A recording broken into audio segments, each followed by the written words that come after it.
గన్నవరం విమానాశ్రయంలో ఎమ్మెల్యే రఘురామకృష్ణంరాజుకు ఊహించని ఘటన ఒకటి ఎదురైంది. రఘురామకృష్ణంరాజును చూసి వైసీపీ కార్యకర్తలు జై జగన్ నినాదాలతో ఓరతించారు. వైఎస్ జయంతి వేడుకలకు వెళ్లి గన్నవరం ఎయిర్పోర్ట్ కు వచ్చారు జగన్.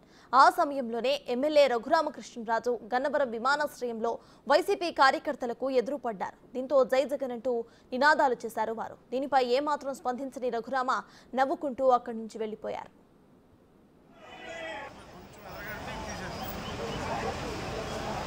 Gracias.